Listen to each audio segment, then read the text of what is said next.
కామేశ్వరరావు ధోరణి రోజురోజుకి సుబ్బలక్ష్మికి నచ్చడం లేదు.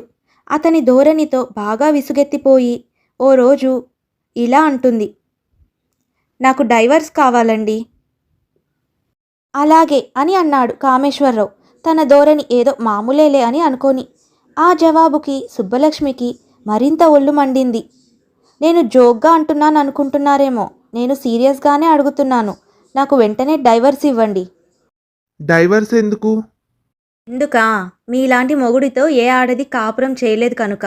ఈ కాపురం చేసే కంటే దేనిలోనైనా పడి చావడం మేలు అంటూ ఉక్రోషంగా మాట్లాడింది సుబ్బలక్ష్మి.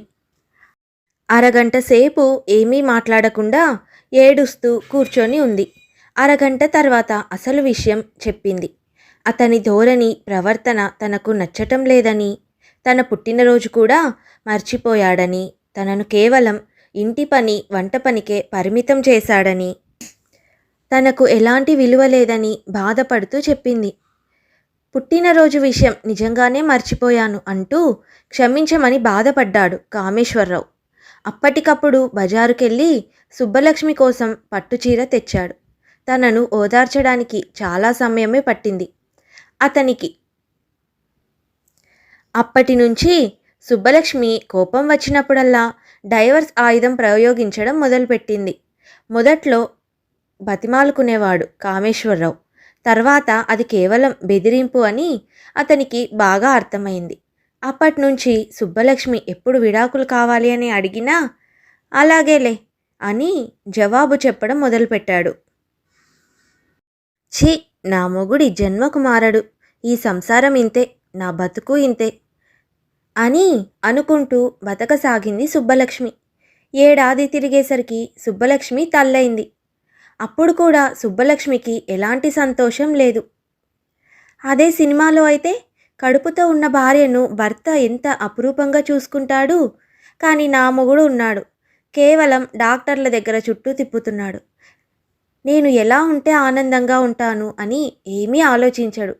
అన్నీ సినిమాల్లో చూసి మురవాల్సిందే, ఈ జన్మకు ఇంతే అని అనుకుంది సుబ్బలక్ష్మి. అలా 9 నెలలు గడిచిపోయాయి. సుబ్బలక్ష్మికి కొడుకు పుట్టాడు. పిల్లవాడికి 3వ నెల పడగానే తిరిగి భర్త దగ్గరికి వెళ్ళిపోయింది సుబ్బలక్ష్మి. పిల్లవాడు పుట్టాక సుబ్బలక్ష్మికి మరింత పని ఎక్కువైంది. పిల్లవాడు ఎప్పుడూ ఏడుస్తూ చిరాకు పెడుతూ ఉండేవాడు.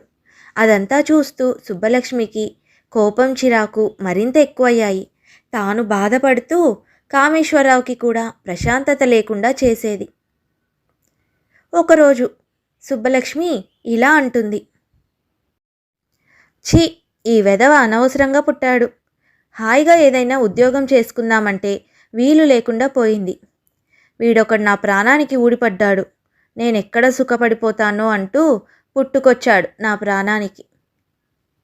సాధారణంగా సుబ్బలక్ష్మి గోల విన్నా పట్టించుకొని కామేశ్వరరావుకి ఈసారి సుబ్బలక్ష్మి అన్న మాటలకు చాలా కోపం వచ్చింది. ఒక్కసారిగా లేచి పిల్లవాడిని తన చేతుల్లోకి లాక్కున్నాడు. ఇప్పుడే నీకు స్వేచ్ఛనిస్తున్నాను. పో, వెళ్ళి నీ ఇష్టం వచ్చింది చేసుకో. పిల్లవాడిని నేనే చూసుకుంటాను అంటూ కోపంగా అరిచాడు. ఎప్పుడూ చూడనంత కోపం కామేశ్వరరావులో చూసేసరికి సుబ్బలక్ష్మి ఒక్కసారిగా అలా ఉండిపోయింది. బాబును వదిలి వెళ్ళలేననే కదా మీరు ఇంత ధైర్యంగా అంటున్నారు?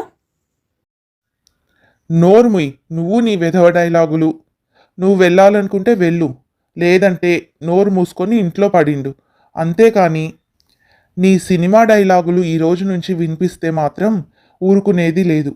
ఇంట్లో కూర్చొని 24 గంటలు నీ కొంగు పట్టుకొని తిరిగితే డబ్బు ఎవడిస్తాడని అనుకుంటున్నావు? ఆ విధవ చెత్తంతా తల్లకెక్కించుకొని నువ్వు ప్రశాంతంగా ఉండకుండా నాకు ప్రశాంతత లేకుండా చేస్తున్నావు. జీవితం అంటే ఎంతసేపు ప్రేమలు డ్యూయెట్లే కాదు, కష్టసుఖాలు బాధ్యతలు కూడా ఉంటాయి. ఉన్నదాంతో సంతృప్తి పడటం నేర్చుకుంటే సుఖపడతావు. లేదంటే నువ్వు ప్రశాంతంగా ఉండకుండా నాకు ప్రశాంతత లేకుండా చేస్తావు అంటూ ఆవేశంగా మాట్లాడి బయటికి వెళ్ళిపోయాడు కామేశ్వరరావు. సుబ్బలక్ష్మికి ఒక్క క్షణం అది కలో నిజమో అర్థం కాలేదు. నా బతుకింతే అనుకుంటూ బోరున ఏడ్చేసింది. ఆ రోజు నుంచి కామేశ్వరరావుని ఏమీ అడగడం మానేసింది. అలా 3 సంవత్సరాలు గడిచిపోయాయి. పిల్లవాడి పనుల్లో పడి సుబ్బలక్ష్మి కూడా ఏవీ అడగకుండా తన పని తాను చేసుకుంటూ ఉండేది. బాబు పుట్టాక కామేశ్వరరావుకి కూడా ఒక్కొక్కటిగా మార్పులు వచ్చాయి. ప్రతి ఏడాది పిల్లవాడికి పుట్టినరోజు వేడుకలు చేసేవాడు. పండుగలు వస్తే భార్యకు బట్టలు కొనడం, కొడుక్కి బట్టలు, బొమ్మలు కొనుక్కరావడం మొదలుపెట్టాడు. ఆదివారం వచ్చేసరికి పిల్లవాడు బయటికి తీసుకెళ్ళమని మారం చేసేవాడు. ఇక తప్పేది లేక సెలవు రోజుల్లో భార్యను, కొడుకుని బయటికి తీసుకెళ్ళి తిప్పేవాడు. అలా కొద్ది కొద్దిగా మారుతూ వచ్చాడు కామేశ్వరరావు. కామేశ్వరరావులో వచ్చిన మార్పును చూసి సుబ్బలక్ష్మి కూడా ఎంతో సంతోషించింది. అప్పటి నుండి వాళ్ళ కాపురం సంతోషంగా గడిచింది. ఇది ఇవాల్టి కథ. ఈ కథ మీకు నచ్చినట్టయితే తప్పకుండా లైక్ చేయండి, షేర్ చేయండి. చూడు హరీష్, చివరిసారిగా అడుగుతున్నాను, నువ్వు నిజంగానే నా మేనకోడలు దీప్తిని పెళ్లి చేసుకోనంటున్నావా? అమ్మా, నేను నీకు ఆల్రెడీ చాలాసార్లు చెప్పాను. నేను దీప్తిని పెళ్లి చేసుకోలేను. దీప్తినే కాదు, వేరే ఏ అమ్మాయిని పెళ్లి చేసుకోలేను. పెళ్ళంటూ చేసుకుంటే మాత్రం నేను కావ్యాను మాత్రమే చేసుకుంటాను. ఏం మందు పెట్టిందో గాని ఆ పిల్ల తనను తప్ప ఎవ్వరినీ చేసుకోనని మొండిగా కూర్చున్నావు. ఏముందిరా అసలు ఆ అమ్మాయిలో? ఆస్తిపాస్తులా లేవు, చూడ్డానికి అంత అందంగా కూడా లేదు. ఏమ్మా, పైకి అందంగా కనిపిస్తేనే అందంగా ఉన్నట్ట? నీ దృష్టిలో అందం అంటే పైకి కనిపించడమేనా? ప్రతి ఒక్కరూ వాళ్లకు సంబంధించి అందంగానే ఉంటారు. చూసే వాళ్ళ దృష్టిని బట్టి ఉంటుంది. అయినా ఆ అమ్మాయిని పెళ్లి చేసుకునేది నేను. నాకు అమ్మాయి నచ్చింది. ఆ పిల్ల మాయలో పడి మేము ఏది చెప్పినా నీ చెవులకు ఎక్కట్లేదు. ఆ అమ్మాయిని పట్టుకొని అందంగా ఉన్న అమ్మాయిలను, ఆస్తిపాస్తులున్న అమ్మాయిలను కాదనుకుంటున్నావు. నా మేనకోడలు దీప్తి ఫోటో అయినా చూడు ఒకసారి. అందంగా ఉంది, ఆస్తిపాస్తులు ఉన్నాయి. అంతకు మించి ఇంకా ఏం కావాలరా నీకు? చూడమ్మా, నీకు ఇంటికి కోడలు కావాలి అనుకుంటే వెళ్ళి కావ్య వాళ్ళ అమ్మ నాన్నతో మాట్లాడి మా పెళ్లి ఫిక్స్ చేసిరా. లేదు అంటావా, అసలు ఈ పెళ్లి ప్రస్తావన నా దగ్గర తీసుకుని రాకు అని చెప్పి అక్కడి నుంచి వెళ్ళిపోతాడు హరీష్. రఘురామయ్య, పంకజం ఇద్దరూ భార్యాభర్తలు. వాళ్లకు ఒక్కగానొక్క కొడుకు హరీష్. హరీష్ చదువు పూర్తి చేసుకొని ఒక సాఫ్ట్వేర్ కంపెనీలో ఉద్యోగం చేస్తున్నాడు. తాను ఉద్యోగం చేస్తున్న కంపెనీలోనే కావ్య అనే అమ్మాయిని ఇష్టపడ్డాడు. హరీష్ది ధనవంతుల కుటుంబం, కానీ కావ్య వాళ్ళది మధ్యతరగతి కుటుంబం. కావ్యాని పెళ్లి చేసుకుంటానని ఇంట్లో తన తల్లిదండ్రులకు చాలాసార్లు నచ్చజెప్పి చూశాడు. కానీ అందుకు పంకజం ఒప్పుకోలేదు. అలా కొన్ని రోజులు గడిచాయి. తన మేనకోడలు దీప్తిని పెళ్లి చేసుకోమని పంకజం హరీష్కి చాలాసార్లు నచ్చజెప్పింది. కావ్యాన్ని తప్ప ఇక వేరే ఏ అమ్మాయిని పెళ్లి చేసుకునేది లేదు అని ఖచ్చితంగా చెప్పాడు హరీష్. ఇక చేసేదేమీ లేక కావ్యతో పెళ్లి చేయడానికి తయారవుతుంది పంకజం. చూడు నాన్న, నీ సంతోషం కంటే మాకు వేరే ఏది ముఖ్యం కాదు. అందుకని కావ్యతో నీ పెళ్లి చేయడానికి నేను మీ నాన్న ఒప్పుకుంటున్నాము. చాలా థ్యాంక్స్ అమ్మా, నన్ను అర్థం చేసుకున్నందుకు. మీరు ఎలాగో మా పెళ్లి చేయడానికి ఒప్పుకున్నారు కాబట్టి మీకు కొన్ని విషయాలు చెప్పాలి. పెళ్ళికి సంబంధించి అన్నీ స్పెషల్గా, డిఫరెంట్గా సెలబ్రేట్ చేసుకోవాలి అని నేను కావ్య అనుకున్నాము. అందరూ చేసుకున్నట్టే మీ పెళ్లి కూడా జరుగుతుంది. ఇంకా ఏం చేయాలనుకుంటున్నారా మీరు? అమ్మా, మీ కాలంకి ఇప్పటికి చాలా తేడాలు వచ్చాయి. ఇప్పుడు ట్రెండింగ్ ఏదుందో మేము అలా సెలబ్రేట్ చేసుకోవాలి అనుకుంటున్నాం. నువ్వు చూస్తున్నావు కదా ఇప్పుడు ఒక్కొక్కరి పెళ్ళిళ్ళు ఎలా జరుగుతున్నాయో. అన్నిటికంటే ముందు ప్రీ మ్యారేజ్ ఫోటోషూట్ తీసుకోవాలి అనుకుంటున్నాం. అది కాదురా, ఒక్కసారి పెళ్ళైతే జీవితకాలం మీరు ఫోటోలు దిగుతూనే ఉంటారు. మళ్ళీ పెళ్ళికి ముందు ఈ ఫోటో షూట్లు అవి ఇవి అవసరమా? అమ్మా, ఇప్పుడు పెళ్ళిళ్ళల్లో ఇదే ట్రెండింగ్. ఏం ట్రెండింగో ఏమోరా, నాకైతే ఇలాంటివన్నీ ఇష్టం ఉండదు. ఎందుకు పంకజం నువ్వు కూడా మొండిగా వాదిస్తావు? వాడు మనకు ఒక్కగానొక్క కొడుకు. ఇంకో 10 రోజుల్లో ఎలాగో వాడికి ఆ అమ్మాయితో పెళ్ళవుతుంది. ఎలాగో మొగుడు పెళ్ళాలు కావాల్సిన వాళ్ళే కదా. వాళ్ళేదో ముచ్చట పడుతున్నారు. ఎందుకు నువ్వు కాదంటావు? వాడు చెప్పిన దానికి సరే అంటే సరిపోతుంది కదా. పిల్లల్ని బాధ పెట్టడం ఎందుకు చెప్పు?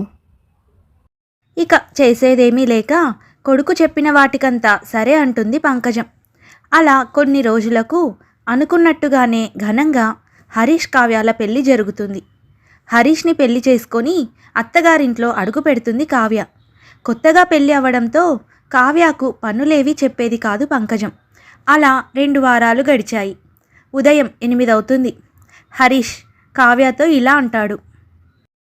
కావ్య, టైం 8 అవుతుంది. నిద్రపోయింది చాలికలే. మనం పెట్టుకున్న లీవ్స్ అన్నీ అయిపోయాయి. మనం 9కి బయలుదేరి ఇద్దరం ఆఫీస్కి వెళ్ళాలి. హరీష్, నాకు కొద్దిగా కాఫీ కలిపెట్టవా? నిద్ర లేవగానే కాఫీ తాగకపోతే నాకు హెడ్ఏక్ వస్తుంది. ఇక రిలాక్స్ అయింది చాలు కావ్య. లే వెళ్ళి నువ్వే కాఫీ పెట్టుకో. అలాగే నాకు కూడా ఒక కప్పు కాఫీ పెట్టివ్వు. అలాగే బ్రేక్ఫాస్ట్ చేసి లంచ్ బాక్స్ కూడా ప్యాక్ చెయ్యి. నేను కాఫీ బ్రేక్ఫాస్ట్ ప్రిపేర్ చేస్తాను. మరి నువ్వేం చేస్తావు అప్పటి వరకు? ఫోన్ చూస్తూ కూర్చుంటావా? చాలు కావ్య. ఇక మన పెళ్ళి అయిపోయింది, హనీమూన్ అయిపోయింది. మళ్ళీ బ్యాక్ టు నార్మల్ లైఫ్ రావాలి కదా. పద లే, వెళ్ళి లేచి రెడీ అవ్వు అని అంటాడు హరీష్. ఇక చేసేదేమీ లేక వంటగదిలోకి వెళ్తుంది కావ్య. ఏంటమ్మా ఇంత లేటుగా లేచావు? ఇవాల్టి నుంచి ఆఫీస్కి వెళ్ళాలి అనుకున్నారు కదా. ఇంత ఆలస్యంగా లేస్తే ఎలా చెప్పు? ఇదిగో కాఫీ కలిపి పెట్టాను, తాగి రెడీ అవ్వు అని అంటుంది పంకజం. అందుకు కావ్య ఇలా అంటుంది. మీ అబ్బాయి కూడా కాఫీ కావాలని అన్నారత్తయ్య. చూడమ్మా, రోజు కొంచెం ముందే లేచావంటే టిఫిన్ చేయడానికి అలాగే లంచ్ బాక్స్ చేసుకొని తీసుకెళ్ళడానికి టైం ఉంటుంది. ఇవాళైతే నేను వంట చేసి పెట్టాను, అవి బాక్సుల్లోకి ప్యాక్ చేసుకో. రేపటి నుంచి కాస్త ఉదయం త్వరగా లేచావంటే ఇద్దరం కలిసి వంట చేసుకోవచ్చు. అత్తగారన్న మాటలకు ఏమీ జవాబివ్వకుండా గదిలోకి వెళ్ళిపోయి మనసులో ఇలా అనుకుంటుంది కావ్య. ఏమనుకుంటుంది ఈవిడ అసలు? 10 గంటలు నేను ఆఫీస్కి వెళ్ళి పని చేయడమే కాకుండా ఇంటి పనులు కూడా చేయాలని భావిస్తుందా అని మనసులో అనుకుంటుంది కావ్య. చకచకా రెడీ అయ్యి ఆఫీస్కి బయలుదేరుతుంది. అంతలో హరీష్ ఇలా అంటాడు. కావ్య, టిఫిన్ తినకుండానే వెళ్తున్నావు. టిఫిన్ తిని వెళ్ళు. అయినా నా కోసం వెయిట్ చేయకుండా వెళ్ళిపోతున్నావేంటి? టిఫిన్ తినడానికి టైం ఎక్కడిది నాకు? తమరు తినండి, నేను వెళ్తున్నాను అంటూ ఆఫీస్కి వెళ్ళిపోతుంది కావ్య. సాయంత్రం 7 అవుతుంది. ఆఫీస్ నుండి ఇంటికి వచ్చారు హరీష్, కావ్య. ఇంట్లో అడుగుపెట్టగానే పంకజం ఇలా అంటుంది. కావ్య, కూరకు కావాల్సిన కూరగాయలన్నీ తరిగి పెట్టానమ్మా. అలాగే చపాతీ పిండి కూడా తడిపి పెట్టాను. నువ్వు కాస్త ఫ్రెష్ అప్ అయి వచ్చి చపాతీలు కూర చేసి పెట్టమ్మా. మీ మామయ్య గారు భోజనం ఆలస్యమైతే ఎక్కువసేపు ఉండలేరు. ఇదేంటత్తయ్య, ఉదయం నుండి అలసిపోయి ఇప్పుడే ఇంటికి వస్తున్నాను.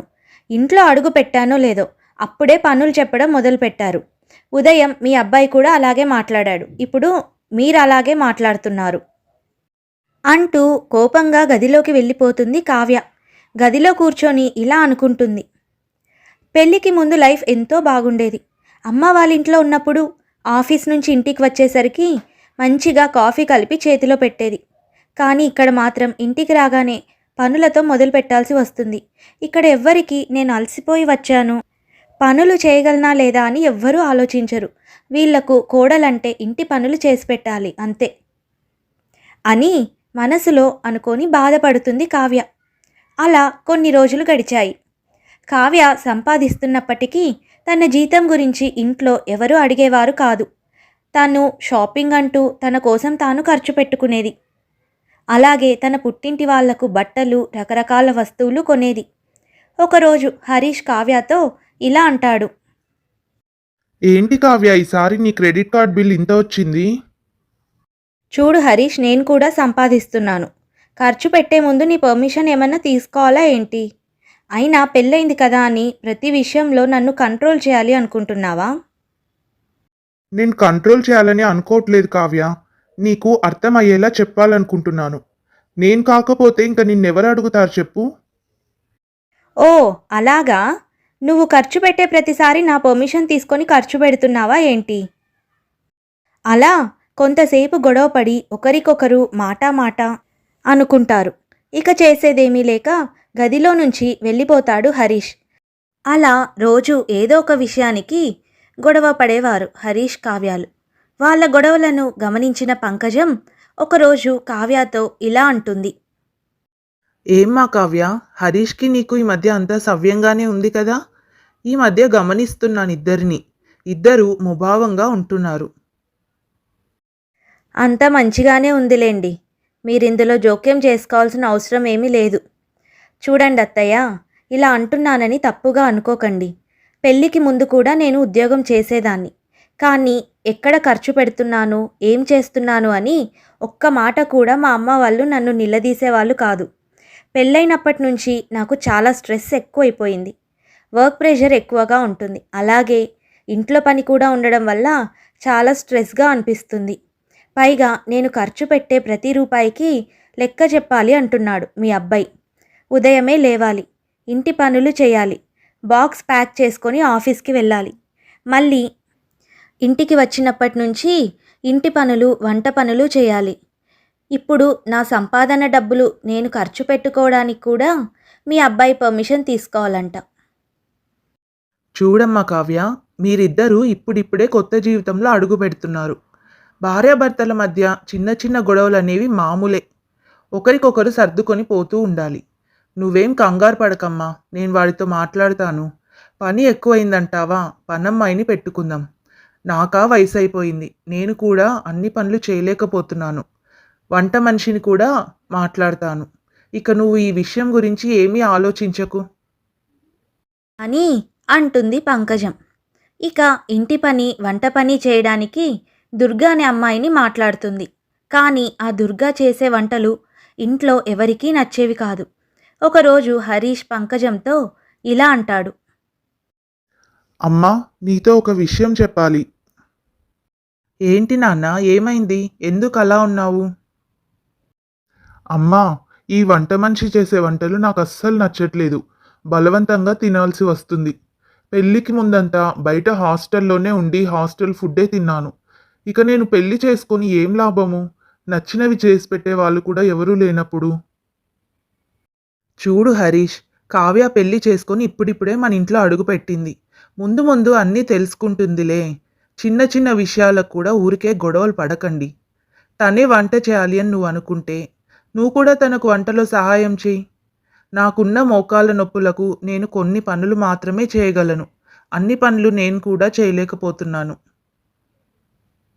ఏంటమ్మా నువ్వు కూడా? నీకు తెలుసు కదా ఈ వంట పనులు, ఇంటి పనులు చేయడం నాతో అవ్వదని. నేనే ఏదో ఒక విధంగా అడ్జస్ట్ అవుతానులే అని చెప్పి అక్కడి నుంచి వెళ్ళిపోతాడు హరీష్. అలా కొంతకాలం గడిచింది. కొన్నాళ్లకు కావ్య కడుపుతో ఉంది. 5వ నెల పడగానే పుట్టింటికి వెళ్ళిపోయింది. కొన్నాళ్లకు బాబు పుట్టాడు. బాబుకు 3 నెలలు నిండాక తిరిగి అత్తగారింటికి వచ్చింది కావ్య. కొంతకాలం అంతా బాగానే ఉంది. మళ్ళీ హరీష్ కావ్యాలకు గొడవలు మొదలయ్యాయి. ప్రతి చిన్న విషయానికి ఏదో ఒకటి గొడవ పడుతూనే ఉండేవారు. బాబుకు 6 నెలలు నిండగానే పిల్లవాడిని అత్తామామలకు వదిలేసి మళ్ళీ ఉద్యోగంలో చేరింది కావ్య. కావ్య అప్పుడే ఉద్యోగంలో చేరడం హరీష్కి ఏమాత్రం ఇష్టం లేదు. ఒకరోజు హరీష్ కావ్యతో ఇలా అంటాడు. 6 నెలల బాబుని ఇంట్లో వదిలిపెట్టి ఇప్పటికిప్పుడు జాబ్ చేయాల్సిన అవసరం ఏముంది కావ్య? మనకిప్పుడు ఏం తక్కువ చెప్పు? అమ్మా నాన్నకు కూడా వయసు అయిపోయింది. వాళ్ళొక్కటే బాబుని చూసుకోవాలన్నా ఇబ్బంది అవుతుంది. నువ్వు హ్యాపీగా ఇంట్లో ఉండి బాబుని చూసుకో. నేను ఎలాగో జాబ్ చేస్తున్నాను కదా. ఏం మాట్లాడుతున్నావు హరీష్? నేను ఇంత చదువుకుంది ఇంట్లో కూర్చొని ఇంటి పనులు, వంట పనులు చేయడానికా? నేను ఉద్యోగం చేయాలనుకుంటున్నాను. నాకు ఖర్చులు ఉంటాయి కదా. ప్రతిదానికి చేయి చాచి నిన్ను అడుక్కోవాలి. నేను కెరీర్లో ఈ స్టేజ్కి రావడానికి ఎంతో కష్టపడ్డాను. నేను ఇంట్లో కూర్చుంటే నువ్వు ఇచ్చే చిల్లర డబ్బులతో నా ఖర్చులకు ఏమాత్రమూ సరిపోవు. అయినా నేను నీతో ఎప్పుడూ చెప్పలేదే పిల్లలు పుట్టాక జాబ్ మానేస్తాను అని, ఇంట్లోనే కూర్చుంటాను అని. నువ్వెందుకు అలా అనుకున్నావు? బాబు ఇంకొంచెం పెద్దగయ్యాక అప్పుడు నువ్వు ఉద్యోగం చేసినా పర్వాలేదు. నేను ఆ ఉద్దేశంతో అన్నాను. అని అంటాడు హరీష్. అలా ప్రతిరోజు హరీష్ కావ్య ఏదో ఒక విషయంలో గొడవలు పడుతూనే ఉండేవారు. కొంతకాలంకి ఒకరి మొహం ఒకరు చూసుకోవడానికి కూడా ఇష్టపడేవాళ్ళు కాదు. అలా 3 సంవత్సరాలు గడిచాయి. ఒకరోజు కావ్య హరీష్తో ఇలా అంటుంది. హరీష్, నేను బాబుని తీసుకొని మా పుట్టింటికి వెళ్ళిపోతున్నాను. మనము ఇక కలిసి ఉండి అనవసరమని అనిపిస్తుంది. నీ ఇష్టం కావ్య. నేను చెప్పడానికంటూ ఏం లేదిక. నువ్వు వెళ్ళాలి అనుకుంటే వెళ్ళొచ్చు. కానీ నేను మళ్ళీ వచ్చి నిన్ను పిలుస్తాను, ఇంటికి తీసుకొస్తాను అని ఎదురు మాత్రం చూడకు. అంటాడు హరీష్. అంతలో పంకజం అక్కడికి వస్తుంది. ఏంట్రా అసలు మీరు చేస్తున్న పని? చిన్న చిన్న గొడవలను పెద్దగా చేసుకొని ఎందుకు ఇంతవరకు తెచ్చుకున్నారో నాకు అస్సలు అర్థం కావట్లేదు. ఒకరినొకరు ప్రేమించి ఇష్టపడి ఘనంగా పెళ్లి చేసుకున్నారు. ఇప్పుడు ఒకరంటే ఒకరు ఇష్టం లేనట్టు కొట్లాడుకుంటున్నారు. మీరు భార్యాభర్తలా లేక శత్రువులా అన్నట్టు చేస్తున్నారు. మీరిద్దరూ విడిపోతే పిల్లవాడి పరిస్థితి ఏంటి అని కొద్దిగైనా ఆలోచించారా? తప్పు చేశానమ్మా. నువ్వు చెప్పినట్టు నీ మేనకోడల్ని చేసుకొని ఉంటే నా లైఫ్ అసలు ఇలా ఉండేదే కాదు. మేమిద్దరము ఒకరికొకరం సెట్ అవ్వము. మేం కలిసి ఉండటంలో అర్థమే లేదు. తనను వెళ్ళనివ్వమ్మా. అని హరీష్ అనడంతో ఇక చేసేదేమీ లేక పిల్లవాడిని తీసుకొని తన పుట్టింటికి వెళ్ళిపోతుంది కావ్య. అలా కొన్నాళ్ళు గడిచాయి. కోడలు మనవడు వెళ్ళిపోయాక పంకజం రఘురామయ్య తిండి తిప్పలు మానేశారు. రోజు మనవడినే తలుచుకొని బాధపడుతూ ఉండేవారు. ఉదయం లేవటం మొదలు రాత్రి పడుకునే వరకు పిల్లవాడి ఆలన పాలన అంతా పంకజం రఘురామయ్యలే చూసుకునేవారు. అలాంటిది ఒక్కసారిగా పిల్లవాడు కనపడకపోయేసరికి మనవడిని చూడకపోతే తాము బతకలేము అన్న పరిస్థితికి వచ్చారు. ఏంటమ్మా ఇదంతా? మీరిలా తిండి తిప్పలు మానేసి మందులు వేసుకోకుండా కూర్చుంటే ఎలా చెప్పండి? నా మనవడు లేకుండా మాత్రం నేను ఉండలేనురా. నువ్వంటే ఉదయమే ఆఫీస్కి వెళ్ళిపోతావు. రాత్రి 9 గంటల వరకు ఇంటికి రావు. ఇంట్లో మా పరిస్థితి ఏంటి అని ఆలోచించావా? అంటూ కొడుకుతో తన బాధను చెప్పుకుంటుంది పంకజం. కావ్య తన పుట్టింటికి వచ్చిందనే కానీ పిల్లవాడు మాత్రం అందరితో కలిసేవాడు కాదు. ఎంతసేపు నానమ్మ తాతయ్యలు కావాలని మారం చేసేవాడు. సరిగ్గా నిద్రపోకుండా తినకుండా తరచుగా జ్వరం తెచ్చుకునేవాడు. కొడుకుని అలా చూస్తూ కావ్య ఇలా అనుకుంటుంది. నేను నా పుట్టింటికి వచ్చి ఏం సాధించానో అర్థం కావట్లేదు. పంతానికి పోయి వాడికి వాళ్ళ నానమ్మను తాతయ్యలను దూరం చేశాను. తప్పంతా నాదే.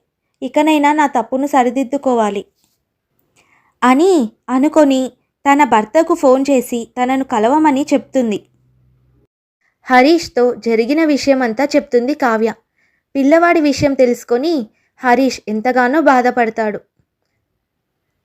ఇక్కడ బాబు పరిస్థితి చూస్తే ఇలా ఉంది. అక్కడ మా అమ్మ నాన్న పరిస్థితి కూడా అలాగే ఉంది. వాళ్ళు తిండి తిప్పలు మానేసి కూర్చున్నారు. మందులు వేసుకోవటం లేదు. నువ్వు బాబు వెళ్ళిపోయాక అసలు ఇల్లు ఇల్లులా లేదు. తప్పంతా నాదే హరీష్. మనమిద్దరం ఉద్యోగాల్లో పడి వాడిని పట్టించుకోవడం మానేశాము. అత్తయ్య మామయ్య వాడిని ఎంతో ప్రేమగా చూసుకునేవారు. ఇప్పుడు వాళ్ళను కూడా వాడికి దూరం చేశాము. మనం మన స్వార్థం చూసుకొని వాడి గురించి పట్టించుకోకుండా విడిపోయాము. మనిద్దరి మధ్య ఉన్న సమస్యలను మనమిద్దరం కూర్చొని కలిసి పరిష్కరించుకుందాము. అనవసరంగా గొడవలు పడి పిల్లవాడి జీవితాన్ని నాశనం చేసిన వాళ్ళం అవుతాము. నా కొడుక్కి తన నానమ్మ తాతయ్య అవసరం ఉందని నాకు బాగా అర్థమైంది. పిల్లల కంటే ఇంకా వేరే ఏది ఇంపార్టెంట్ కాదని నాకు అర్థమైంది. వాడి సంతోషం కోసం నేను ఏది చేయడానికైనా రెడీగా ఉన్నాను. దీనికంతటికీ కారణం నేనే. సరిగ్గా ఆలోచించకుండా ఇలాంటి నిర్ణయాలు తీసుకున్నాను. నేనిప్పుడు ఇంటికి రావడానికి సిద్ధంగా ఉన్నాను. రేపే వచ్చి నన్ను బాబుని తీసుకొని వెళ్ళు హరీష్. ఇందులో నా తప్పు కూడా ఉంది కావ్య. నువ్వు మీ అమ్మా నాన్న అందరినీ వదిలి నా కోసం వచ్చావు. అప్పటి వరకు ఏ పనులు చేయడం తెలియని నువ్వు పెళ్లి చేసుకోగానే అన్నీ టైం టు టైం చేసి పెట్టాలని భావించాను. అన్ని పనులు ఒకేసారి నేర్చుకోవాలన్నా నీకు కుదరదని తెలుసుకోలేకపోయాను. ఇక నుంచి నీకు అన్ని పనుల్లో సహాయంగా ఉంటాను. ఏదైనా సమస్య వచ్చినా గొడవలు పడకుండా ఇద్దరం ప్రశాంతంగా కూర్చొని పరిష్కరించుకుందాం అంటూ మాట్లాడుకుంటారు హరీష్ కావ్య. ఆ మరుసటి రోజు హరీష్ కావ్యను పిల్లవాడిని ఇంటికి తీసుకొని వెళ్తాడు. అప్పటి నుంచి అందరూ సంతోషంగా ఉన్నారు. ఈ కథ వల్ల మనం తెలుసుకోవలసిన విషయం ఏమిటంటే ప్రతి కుటుంబంలో గొడవలనేవి సహజం. చిన్న చిన్న గొడవలకే విడిపోవడమే పరిష్కారం కాదు. ఒకరికొకరు సర్దుకుపోగలగాలి. సమస్యలను ఎప్పటికప్పుడు పరిష్కరించుకోవాలి. ఇది ఇవాల్టి కథ. ఈ కథ మీకు నచ్చినట్టయితే తప్పకుండా లైక్ చేయండి, షేర్ చేయండి. అలాగే ఇలాంటి మరిన్ని మంచి కథలు వినడానికి మన ఛానల్ని సబ్స్క్రైబ్ చేసుకోండి. మరొక మంచి కథతో మళ్ళీ కలుసుకుందాం.